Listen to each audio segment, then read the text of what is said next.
Hey, what's going on, everybody? You're tuned in to the Talk About It podcast. Looking forward to another episode here today. I'm Lauren Fulmer. I'm Victor Dantas. And we have a special guest today. As always, we got Dustin Cardenas with us today. Dustin, how are you, man? I'm good. How are you guys? Good. Yeah, life's good. Yes, can't complain. Good start to the day. Yep. Cool. Well, we're going to talk about all types of stuff, but let's start with you talking about just kind of who you are and what you got going on. Well, obviously, we've known each other since, high school. Yeah. So, always been pretty good friends, stayed in touch over the years. Born and raised in Galesburg. Sell cars right now, 6 years over here at Yim. Also into real estate. Husband. Father of a grown man. My son's 23. He is a grown man. He's 23 years old. Yeah. You look like you're 25, 30. Appreciate it, man. Brown don't frown, bro. Brown don't frown. That's good. No, he's doing good, my son, and my wife's a nurse practitioner over here at Prompt Care, and born and raised in Galesburg, so 39, approaching 40, trying to get in the Lauren Fulmer Club. 40 years old. Plus. Yeah, almost. I'm 41. When do you hit 40? About 5 months. It's like a countdown now. Hey, all your dance moves start to go away. Man. Not that you had very many. I didn't really have any to begin with, just to be honest with you. So. Yeah. Well, let's talk about. First of all, career. Selling cars. You've been doing that for a few years. Mm-hmm. How did you get into into selling cars? Well, I always like to give a shout out to Jared Clapp. You know him as well. Real good friend of mine. Grew up. Told me for 3 years, man, you should be selling cars. You should be selling cars. And he's been 20 plus years in the business now. So I was working pest control as a part-time job. Well, started part-time, went into full-time. But I knew that last year. I was making salary, making money. I was fine. Bills were paid. But I knew that I was supposed to be doing something else. So I told the story several times, but I pulled over the side of the road. I called Jared. Hey, man, you got any openings out there? He said, I'll give you a call back about an hour. Calls me back in a half hour. Hey, man, I got you an interview tonight. Dress up and shave. So I said, okay. And that was on a Wednesday. I went in there on an interview on a Wednesday. Got hired that day. Quit my job the next day. Took the weekend off and started cold feet on Monday. So haven't looked back since. As everybody says, I think in the car business, you always wish that you would have done it sooner. But 6 years, 6 years strong. And shout out to Jared Clapp and also Yim Automotive Group too. What do you like the most about selling cars? Like what keeps you going, keeps you driving?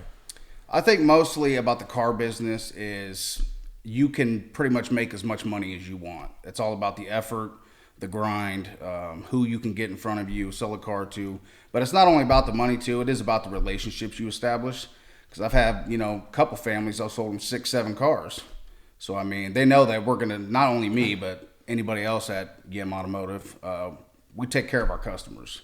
So, if they're going to need an oil change, I've went to several people's houses, elderly people, pick their car up, go get an oil change. Stuff like that really just resonates with you, and it does make it worth it. So, you definitely feel valued once you build that relationships with your customers. What's the most important, what makes a good car salesperson be better than others? You think is the customer service? That's exactly what I would say. Yeah. I'd say just taking care of your customers, 100%. Okay. One thing I find, I've been in sales on many different levels for 20 plus years. Mm-hmm. One thing I swear by sales is if you look at it, not even in sales, right? If you just do what's right, treat yourself, treat the others as if how you want to be treated. One of the best, when I first got in banking, this guy, he told me, if you treat every person on the other side of the desk as if it's your own mom and dad, you'll have a long, successful career. And I'm like, I took that in banking. Sure. Shoot, and you can apply that anywhere. Agreed. Yeah. And if you just really treat people how they want to be treated and how you believe, they should be treated, the sales, the money, that stuff will fall in your lap. But, I agree, 100%. And another thing I love about sales, you've been doing it 6, 7 years in the car industry, but you don't get to have longevity in sales if you're not doing it right. Like you can go out, I can sell you something one time and dupe somebody, or rip someone off or whatever. You're not going to have a long career. Correct. Right. So when I see someone who has sold cars, sold real estate, sold fax machine, whatever it is that you're selling. When you see someone, I've been doing this for 20, 30 years, that alone, it gives a little credibility and some trust. Sure, and to piggyback off of that, I always, even in sales, I think that they say you can't teach an old dog new tricks. I completely disagree. Because if you are not open to learning something from another person, even in sales or in life, I just think that you're closing yourself off. Because I listen to other salespeople that have been in it longer than me, or even people that have not been in it as long as me, and we might talk about it later and say, hey, you know what? That was a really good line, so to speak, that you said to this customer. Because every customer is different, so you have to know how to handle the customers as well. But I just think if you're closed off to learning that from either people that's younger than you, older than you, then you're just cutting yourself short in that aspect. Yeah, everybody, in order to grow, you need to meet people, ask the right questions, and it would depend on how much knowledge you'll be able to gain from that person. But it's not only the knowledge; you need to apply the knowledge too. So it's true. Yeah, I do agree that meeting people and asking questions is the way to grow. Well, it's like anything. Your network, right? You got to build a team around yourself. You don't have to know everything. You just need to know someone who knows. And the more you can diversify your friends or the relationships that you have, the stronger you're going to be. Is how I've always looked at it. Right? I agree. For sure. You want to be in that industry for a while? I contemplated early retirement. I really did, just because of real estate, which is another hustle, and Lauren Fulmer's definitely aware of all that. But I guess the more I contemplate it, and how do I word that? Almost get the go ahead from my workplace. I just feel 100% support from them. Yeah. So it's kind of hard to walk away from that, just because we are, as cliche as it sounds, we are a close-knit family there. Family's first there. And, not only do we take care of our customers, but our employer takes care of us. So I've always said, as long as I'm in this career field, I don't ever want to sell cars anywhere else, because I'm sure I could go anywhere and get a career. Anybody that's in sales, especially car sales, if you can sell cars, you can walk on the dealership, and they're probably going to give you a job, especially if you bring your own customers with you. But I don't see myself leaving anytime soon. And honestly, I just kind of came to that realization within the last couple of weeks or so, because I was planning on 40 done. But as long as everything's going how it's going, it makes no sense to me to walk away from it. So I plan on staying there. One thing all three of us at this table do dabble in the real estate investment properties. Victor does himself. You are. I have some. So that's something we can kind of transition to as well. Sure. What made you want to start getting into the adding another side hustle, if you will, into real estate, getting investment properties?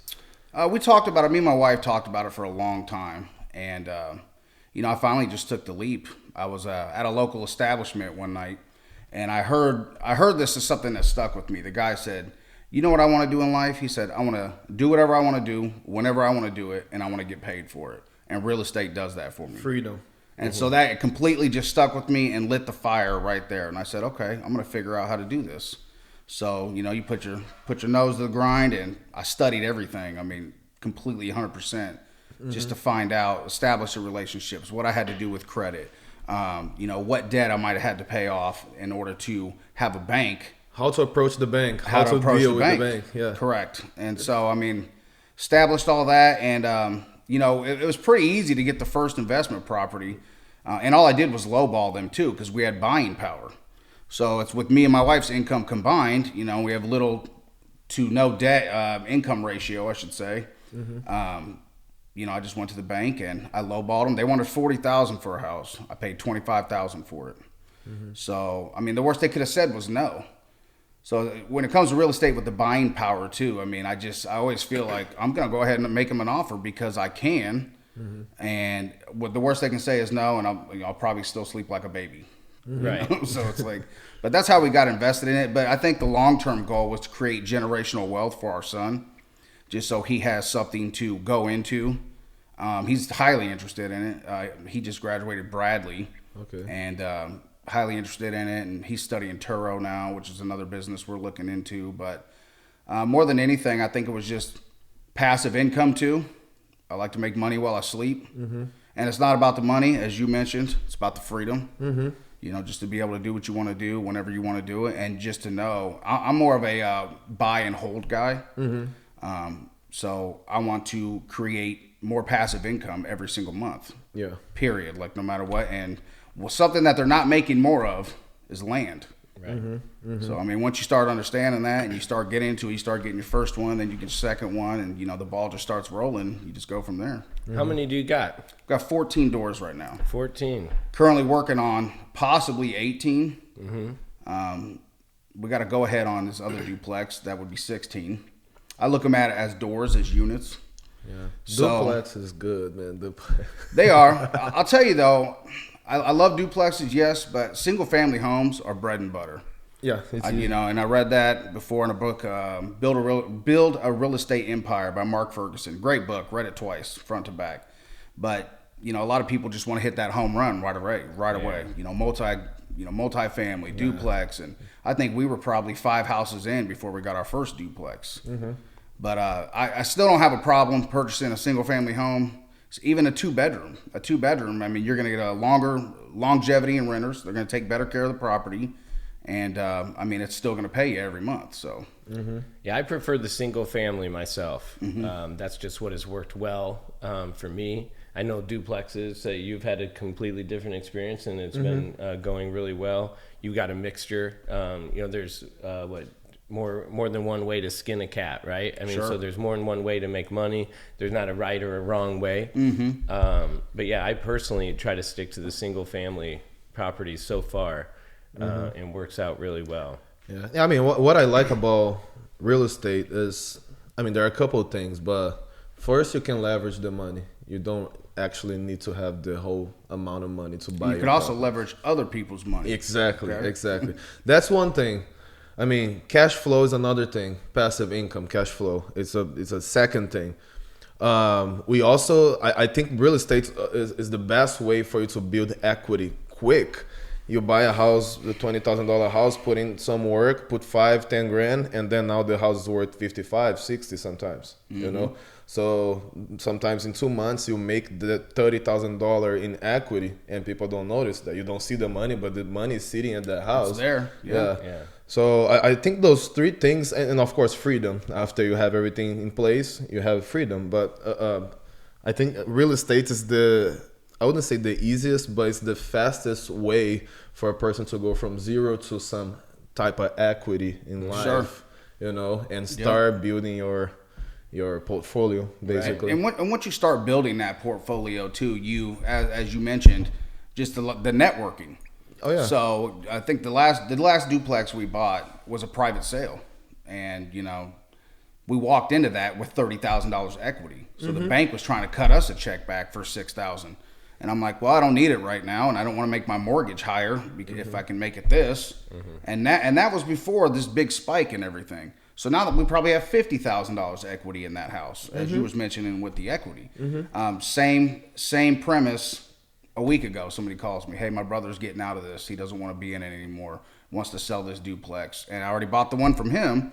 So I went and looked at it. And, of course, you got to look at the bones and wires. And we all know everything you look for. And everything was great. So that's a go-ahead. But now, once again, you just got to do the same layup over and over again, as I say. The whole process, insurance, you know, appraisal. We all know how it is. Well, and keep fine-tuning that process as you go, right? Yep. It gets faster and faster every time. And maybe the most important thing is the tax advantages. In real estate is great, you know. Like sometimes you can 1030 exchange, you sell a property and you use that money for the next investment. You pay 0 in tax. No capital gains on it. Yep. What do you personally, when you are meeting tenants or getting applications, going through that, what are some things you like to look for in a tenant? I think, you know, at this point, we're just word of mouth now. Like, we don't even have to advertise. I mean, there's still people that message me or my wife, you guys got anything open? So, I mean, at this point, I don't even advertise at all. But to answer that question, always income, of course. You know, if they have great income. Like during the pandemic, we rented to mostly nurses or people that were in jobs that they were still going to pay. And it wasn't intentional. We just didn't rent to them just because, hey, they got a good job and they're going to pay us. Sure. It just happened to happen out, it happened to be that way. Well, and in her profession, I mean, there's all Correct. types of nurses, traveling nurses, different stuff like that. And I was going to make that point because we only had to evict one person before, and I inherited that renter. And, young kid, just didn't have his stuff together. Could have paid, but just chose not to. And so, he had to go after 5-6 months. But my wife found the perfect tenant, a person who was single, nurse, lived in another apartment that was very small, got this one, a little bit more extra, per month, but she gained a beautiful unit, and, she has I don't want to pat ourselves on the back, but better landlords that are going to handle any sort of issues that come up. So I think it's all the criteria is just all who's responsible, who's going to take care of stuff, because I think you guys can attest to this. Our payments don't stop. Our mortgages don't stop. Oh yeah, bunch of bills. Yeah. It's not if, it's when. Yeah. Right. Something happens. Yeah, the bank doesn't care that your car broke down or any. I mean, the bank's gonna still need their payment. True. Right. I mean, so and not to understand, people go through times, right? And a good landlord, I'm sure you're going to be flexible. It's not Completely. like we don't have hearts. Yep. You just need to convey that information to us, though. So a lot of times, people do this all throughout their life, but it's just talking from a tenant issue now. They'll not communicate. Yes. Hey, I had this happen. Any chance we could work something out? They'll just go silent, right? And then hope kind of brush it under the rug and hope something just magically will happen. Where a lot of times the closed mouth doesn't get fed. Correct. So if you have an issue, communicate it. And we'll work through it together. Yeah, and in our experiences, we'll probably be able to come to some sort of resolution and help you, because it's not the first time I've seen someone run into this. Right. And just to piggyback off of that, I mean, there's been several times where a tenant says, "Hey, I get paid Friday, and it might be the 10th of the month." That's fine. You've been a great tenant for all these years. No problem at all. Thanks. Right. Thanks for telling me. Right. It's that simple. For real. In my book. It is just communication. That's it, It's things don't just happen, right? I mean, it's not gonna. There's a small percentage of things like a lotto ticket, that. But most of the time, you're gonna have to really take some steps to get things done. Yep. Yeah, what I'm liking is that people are tending to rent more than before. So in Galesburg is a pretty hot market for renters, for It is, definitely. Well, and I think a lot of times people have uncertainty. I don't know how long I'm going to live here. I don't want to make an investment, not sure if am I going to be here 2 years, 5 years. What's the market going to do? high interest rates now. Sure. Yep. So and a lot of people don't want to deal with the maintenance either. Yeah. It's easier for them to call me or text me. I just replaced a water heater. Right. And, it's like, that's fine. I'll send somebody over within 24 hours. And, just going back to the networking, once you're in it for so long, you develop these relationships with Yeah, you know who to call to solve your I problems. call the secretary. We know each other by first name. Where are we going today, Dustin? And that's good because you get a lot of better prices with that too. Yeah. You have volume of work. Yeah, for and them. I'm not calling out any businesses or anything because I don't know if that people get the same deals that I get, but I mean, at one point I could get a furnace ripped out and put in for $1,800, and that's insane. I can get central air put in a house for $2,300, which in turn is going to make the investment property worth probably $7,000 to $10,000 more. If I got it reappraised and everything like that. But it's all about building those relationships. So I have a plumbing and heating company I only deal with. I'm an electric company I only deal with, and I got my carpenters too, and really good guys that do job by job, and I learn with them too, which is the cool thing. Yeah, that's important. One thing, I have a business partner, right? So he and I, we stay in our own lane, right? And so a lot of the stuff though, people will say, well, how did you learn how to do all this stuff? Well, from watching. Yeah. I have a great business partner who's very handy. well educated and handy and able to do a lot of that stuff. Shout out to Tim. Yeah. And for me to be able to watch him figure stuff out and in return learn. But I also say, if you don't have a Tim, a business partner, it's 2022, guys. YouTube, Google, let you know. and you can get on the internet and literally. Now you might have to do some digging, take some notes while that video is going. Do it. But there's a guy out there who's got a YouTube video that shows you how to replace a water heater. You know, there's a YouTube video out there that will show you how to completely tear out a roof and put shingles back on. Agreed. So you know, for someone to say like, "Gosh, I don't know how to do that." Well, do you not want to know how to do it? You know, or and I do understand some people don't have the time, but even if they don't have the time, they can still search on Google. Who has the time? Right. So what companies you can call? So. if you don't have the time, you better have the money, right? Because I've had people asking. Most likely, you both had people asking you guys the same thing, but people are like, "Why do you want to be a landlord? That's way too much stress, too much work." Yeah, I was like, I hear that all the time. No, it's the opposite. Like, do you think it's better to work 40 hours a week and report to someone else, or do you think it's better for sometimes people calling you, "Hey, my heater's not working," and then you call someone to go there and fix? I think that's better, right? Yeah. It's easier. Well, I know, like my folks, for example, they were very, or they are very conservative. They heard the horror stories, right? I mean, you hear one or two horror stories, and a lot of people go, "I don't want nothing to do with that." Well, you might be in it for 15 years before you run into one of those horror stories. Yeah. You know? It's funny you say that, because when I was just mentioning that water heater, that took 3 years to run into that.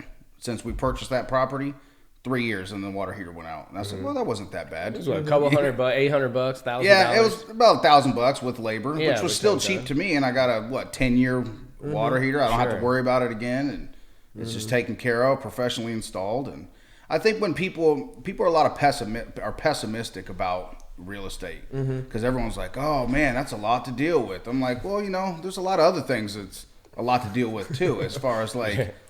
And you shout out to everybody that works hard. I've worked hard my whole life. Oh yeah. But I wanted to build something else to not work as hard. Or if I am working hard, I want to work hard on my own stuff. And that was me and my wife's plan from the beginning. Generational wealth. And I'm glad my son's really getting interested into it now. He has multitude of questions all the time. And I'm like, I'm glad you're asking me this stuff. Right. Because I'm an open book and I'm going to tell you. Hey, you got to take care of, you got people around you that are able to help you. And I'm glad your son is seeing that and wanting to take advantage of it too. That's cool. It's true. Yeah. And I tell people that all the time. I use that line, like, I'm an open book. I talk a lot because I'm a car salesman. You know what I mean? So, you talked a lot before you did car sales. I did. That's true. So that's why it just came naturally. You know, it always, same with you, Lauren. You've been a talker too. It just always came naturally, but I'm an open book to people. If they got questions, I have people in my inbox a lot. I'll give them free knowledge. Like now, as you mentioned, are you going to use it though? Because I can show you can lead a horse to water, can't make him drink. So it's just like, but I'm always willing to help somebody, and especially with knowledge, because I guarantee there's some guys that if I have a question, I got a guy I'm going to call on credit cards. If I have a question about it. I might call you for something, you know what I mean? And I think that you're an open book as well. You'd be like, sure, man, this and that. But like you said, though, I think the main thing is you just have to use that knowledge. Oh, yeah. You need to know how to apply. Yeah. That's the power of networking. Like, you literally have the contact. You can ask the questions you want. Some people pay to talk to someone for 1 hour, 30 minutes. So I've done that, So and that's life. You learn from people, and that's it. In school, you learn from your teacher. Your teacher learned from someone, read someone that someone wrote. It's always about people, how much knowledge you get from people, how much you can apply the knowledge. No one on this earth was just born with all this knowledge. Yeah, you learn your language. Yeah, English we learn from because people talk around us. Yeah. It's everything about that, about people. Well, speaking of learning stuff, you have shared some stuff with me that you learned, and that's how to utilize credit to not only establish some properties, but also maybe even take some trips. Correct. Credit card reward points. Yes. Things like that. You have got a good firm understanding on that and how it works, and been able to put it to work. Why don't you talk a little bit about that? Talk about it. I was always decent with credit cards. I really got into credit cards in like 2017. Finance manager was like, just kind of briefly touched on it. And I said, okay, so I got my first one in 17. And then it was kind of a snowball after that. But then I started seeing cashback rewards and all that. So I started studying it a little bit more. But then, and I got to give this guy a shout out, Ryan Frakes. We know him. Sure. I learned a lot from him on the credit card points for sure.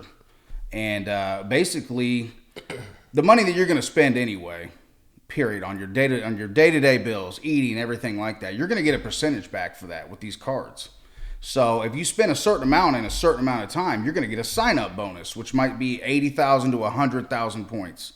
Now, you can either press a button on your phone and get $800 or $1,000 back, or apply it to travel partners that it's going to be worth 30 to 50% more. So I like to use this example, for instance. Okay, we went to Key West, and the room was $1,000 a night through a travel partner. $1,000 a night out of pocket. We stayed there for 5 nights, so it would have been $5,000, not even including the taxes, or 125,000 points tax-free that was already accumulated. So I mean, at that point, we had 350,000 points. So I'm like, okay, I'm going to use that. And that's just one example. The second example was a different company or card that, okay, for instance, the plane tickets were $570 round trip ticket. Instead, I used 57,000 points. Mm-hmm. And as mentioned, all of those points are accumulated from everyday spending that you're going to spend anyway. Mm-hmm. So when you give somebody a debit card, that transaction's done. Your money's just gone. Yeah. Right directly out of your bank.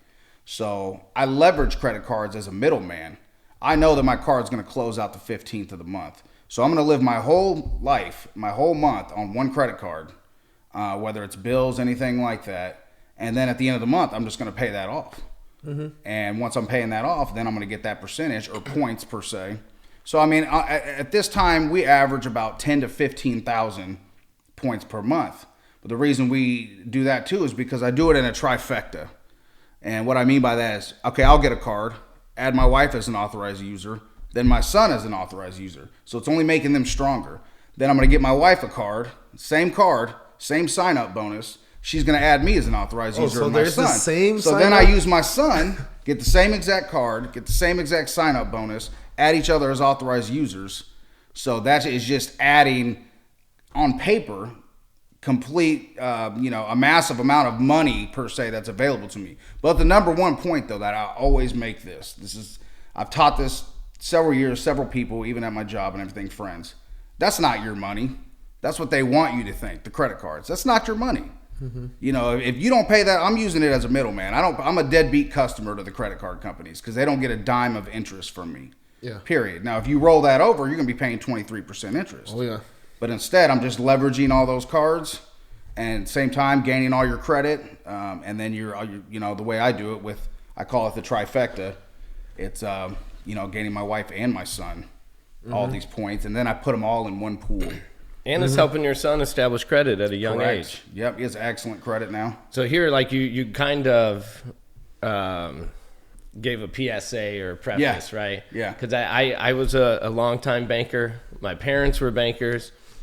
And I hear that. And I also am aware, I help many people with debt consolidation, debt rehabilitation. Mm-hmm. And whoever hears that, I highly recommend. But it takes a lot of discipline. It does. Yeah. And it takes a lot of tracking. Correct. Make sure you don't go spend more on that credit card than you really have in your bank account. Because when it comes time to pay that bill, if you don't pay that bill in full, you'll have a finance charge. You're now paying interest, right? I'm trying to just dummy this down for anyone out there that may not know. Mm-hmm. But the credit card is a very amazing tool. It is. To do many things. Get something you aren't able to afford right now. Or accumulate points and be able to take a trip. Build your credit. But you better be careful with. There's a reason. Back when I started going to college, these credit card companies, they were set up on campus because they got. They got Discover College. You have all these 18, 19, 20-year-old kids. They have no job, and you're giving them a credit limit of $1,000 or $2,000. Yeah, that's gone. They're going and getting shoes right away. And they're paying $25 a month for 8 years. Yeah, and there's a reason that got banned, and they're not able to do it anymore. Right, they were targeting some people that don't even have the ability to repay. Yeah, they don't have a job. So who's that fall on? Mom and dad. Hey, I maxed this card out. I got a payment due. I got nothing. Yep. So be very cautious when utilizing debt. Right. But don't be scared of debt, right? I mean, You can have a healthy debt. Oh yeah. Oh, There's good debt and bad supposed debt to. for sure. Theoretically, you're supposed to have some debt. One thing I remember, I was doing mortgage loans, and I had a buddy come to me who had never had a loan. He saved up. He had over $50,000 saved up. Like, dude, kudos to you, man. Yeah. And he wanted to buy an $80,000 house. Like, I don't see the problem here. You got 50, you're only needing to borrow 30. The bank will be in a good position. Run his credit. 0 score. Ghost. 0 score is about as bad as a bad score Because you never used that. Yeah, You've never established it. Yeah. But from a lender standpoint, the bad score, I know what you're going to probably do. Look at your history. Odds are we're going to be in a bad position just like you've left every other person. No score, we have no idea. So unfortunately, this guy was declined. I told him, I said, hey, look, go to Walmart or any business, get a credit card. They'll give you one. It might not be a big amount. $500. Pump your gas. Go get some groceries, pay it off. That's the best Pump way some to gas, start. get some groceries, start it off. Pay it off. And then within 6 months, he come right back. He said, okay, he's got a credit score in the high 600s that quick, and was able to get him, the loan. But so, like I said, you do have to. It's kind of messed up system, if you will. But I'm like, gosh, I felt like this guy did it so right. He saved all of his money. Yeah. He's ready to. I just need to borrow a little bit type, and declined. And I'm like, dang. And we call that in the car business, we call that a ghost. Like, they don't exist on paper with, you don't have bad credit or good credit. You've just never used it. And it's getting harder and harder to establish that. Because I remember my son was 18 before I was well informed on all this credit and everything. I took him to a local bank to try to get him a card. And he had 2 years on the job. I was trying to get him a $1,000 credit card. Well, they denied him. So that kind of lit a fire, too, to where I started studying. And, now this is a tip that I would give to people. If you have a child that's 17, 18 years old and you have a credit card, maybe a $10,000 limit, $5,000 limit, $2,000 limit, just add them as an authorized user. Because when you add them as an authorized user, they're basically piggybacking off of your credit. So let me ask you something. When you say add them as authorized user, do they also get the sign-in bonus if that happens, or no, right? No sign-on bonus. Okay. Yep. Because I do use a credit card. It's a big airline credit card. I go to Brazil often, so I need the points, and it makes sense because everything I spend, all my mortgage, all my power bill, everything I pay with my credit card. Cycle it through. Yeah, so I'm getting those points per month, but of course I would like to sign other people and for me to get the sign-on bonus. So, but if it's same family, would that work? Because you mentioned your wife and your son.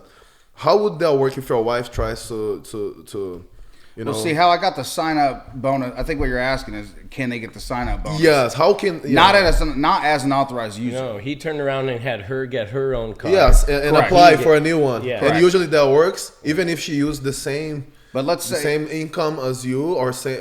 Let's say that she had. Okay, let's say that you have a family member that doesn't have that great a credit. Yeah. So you add them as an authorized user, and you wait a month or two, and now they're going to be able to get that card because their credit is boosted up. So if you have them, I mean, you can share points. So let's just say you use your cousin or something, and he hits that sign-up bonus, and you say, hey, I'm going to help you out with this credit card. I'm going to boost your credit. I'm going to do all this. But once you hit that sign-up bonus, I'm going to need you to give me those points back. That's a loophole you could use. Okay. But to answer your question, no, you can't get the same sign-up bonus. So as a user, your son's credit goes up? Credit Yes. score? Oh. Okay. So it's like, look at it as like, let's say that I have a $10,000 credit card. And my wife gets the same card, my son gets the same card. Now on paper, I have $30,000 available to me, just because I'm an authorized user. There's a lot of people out there that do side hustles on that, where they'll charge somebody $600 a month for 6 months, and they're going to keep them on that. So their credit's boosted up. Now, whatever this person over here decides to do, since their credit is boosted up, they can go apply for cards, get all their own stuff, and then he can remove it. Because the authorized user technically never gets the card. So, I mean, I've done it before and just shredded the card because nobody's ever going to use it. It just exists on paper, if that makes sense. Yeah. Okay. One thing I've seen, you had mentioned, trying to get, if you have a child, young teen, young adult, and try to help them get credit. I have seen people go the other way where the kid is 18 now and he's got bad credit because mom and dad got put a him on cable the bill in card. his name, power bill in his name. You've seen I've enough seen of it. that. Oh, and now yeah. this kid comes to borrow money. And I'm like, you have a bad credit. He's, I've never had credit. Well, your mom and dad said you did. Well, you got a phone bill and a cable bill in your name, too. That's America, Victor. That's That is real, America. though. That's happened. That's true. People do it. That's crazy. Because they can't get it in their own name. So they'll go take it out in little Johnny's name. And Johnny has no clue. He's 12 years old and got bad credit. Yep. People do it. And you get the same aspect, too, where, there might be one breadwinner in the family and everybody else is piggybacking off of them, having them get them loans, things like that. And, I've seen that, too. I've seen it all, especially in the car business. You don't know what you're going to see. I mean, you might have a person walk in that looks like they just got done mowing the yard.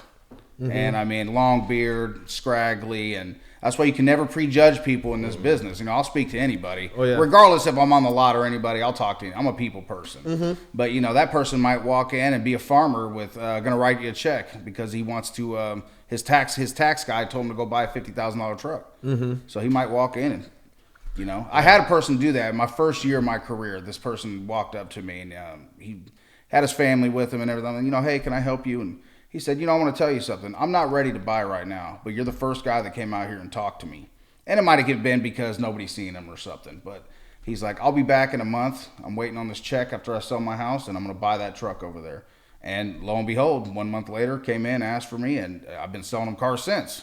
Lives out of town, still comes in, calls me every now and then, or I'll call him, and it worked out. Do you usually apply for several different credit cards, or yes? And what type of credit cards points do you use? Like, do you usually only the hotels and airplane tickets? My favorite credit card company is Chase. I always say people I use Chase. Look at the credit card companies like the mafia. Every different family offers different features.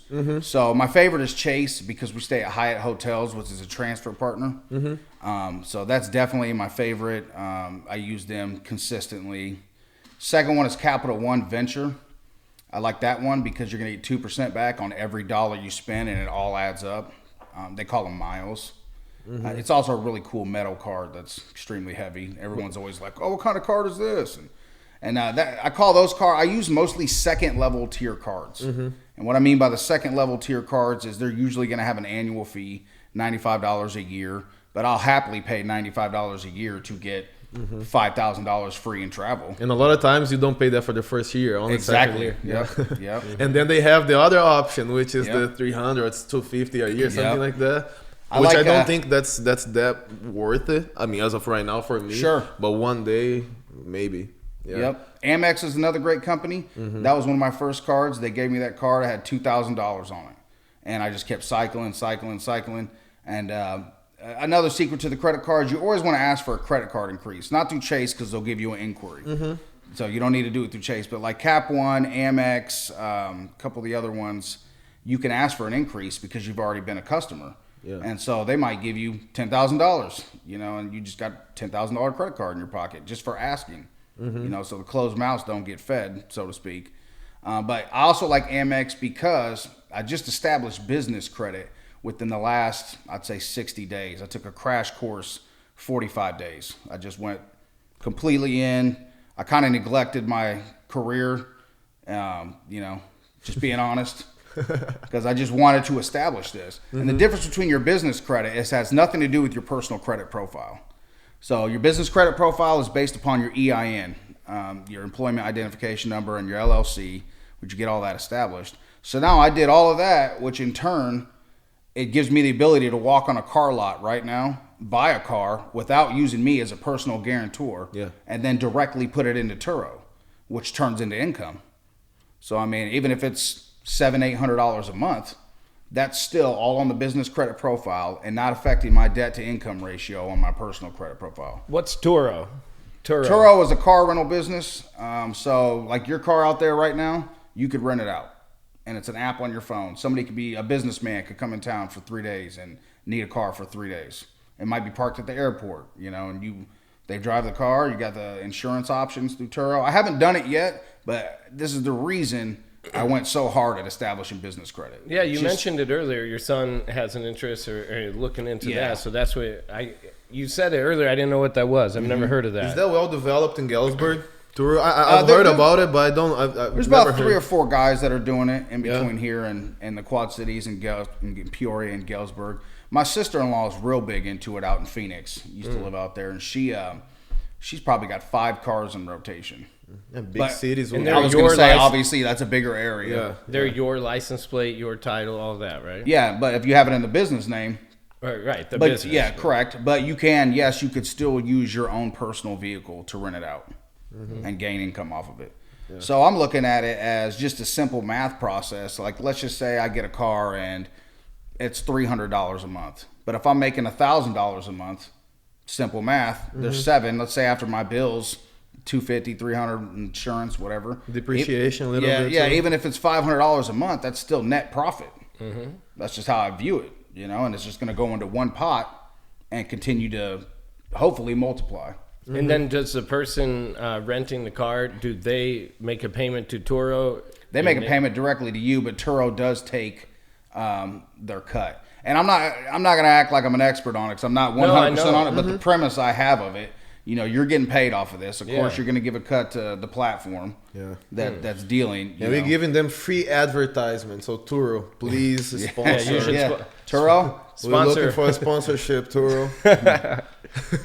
But that's cool. I've never even heard of that, man. Yeah, the business that was such a crash course. I was mentally exhausted after that. Have you thought about getting into Airbnbs or anything like that? Yeah, I have. I personally don't think there's a big market for it around here. There is. I mean, not big, but there's a little bit. Yeah, there is. I know there's a handful of people doing it in the community. Yeah. If you think about, because when I first heard it, I'm like, that won't work because Airbnb. I was thinking how I would use an Airbnb.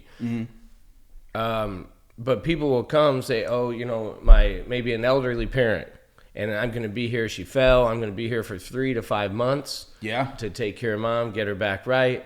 I don't want to be in a hotel, Airbnb. So people are looking, believe it or not. And so like when I heard that, I'm like, oh man. See, I was in my own way, thinking like people are coming to vacation here. It's not going to happen because people usually relate Airbnb to a vacation place or touristy area. It's not only that, and I would say that's a small percentage. The rest is people visiting family.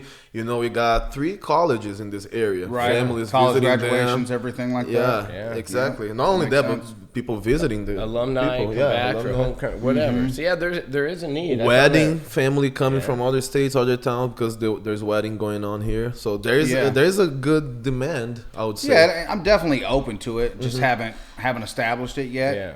But definitely, I mean, I listened to a bigger pockets podcast too, and they talk a lot about Airbnb. There's one guy on there that's strictly what he does, right? And I mean, he's just adamant about it. So I mean, I definitely think it's profitable. Yeah. Oh yeah. I mean, if you can fit 8 people in your house, you can charge $400 a night because that's going to be extremely cheap for everybody. Way cheaper than any hotel you're going to find. It could be the worst hotel. So that's why it works. People, big groups, they look for a house, pay happily. You charge the cleaning fee, which the gas pays for that as well. So you just deal with management and cleaning for the next guest. So it works a little bit. Yeah, absolutely. There's, like I said, there are many ways to make money, right? It's true. Yeah. Well, Dustin, man, I hope you enjoyed your time with us, and for sure. Hopefully, you learned a little, laughed a lot, or laughed a lot, learned a little. I don't know, but either way, man, we greatly appreciate you coming. And I'll come back anytime. It's definitely been wanting to do a podcast for a while. So I mean, you guys have been doing a good job thus far. Thank you. We're real excited, man. Victor and I, we worked pretty diligently for maybe the last 6 to 8 months, chewing on stuff. I mean, it took us a few months to even come up with the name. But, just sit down, talk about it, and really just started taking the steps to make it happen, man. And so far, we're very, very happy. Hopefully, our listeners are happy with the product we're putting out.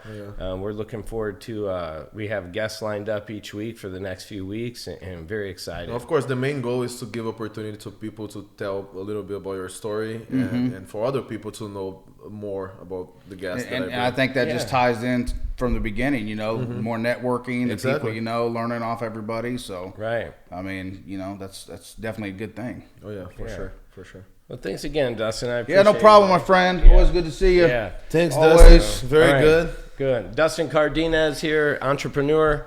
Myself, Lauren Fulmer, and Victor Dantas. Can't say enough. Thank you for the support. Hopefully you enjoyed the Talk About It podcast. Subscribe to the channel. Hit the bell to know when Subscribe. the next episode is up.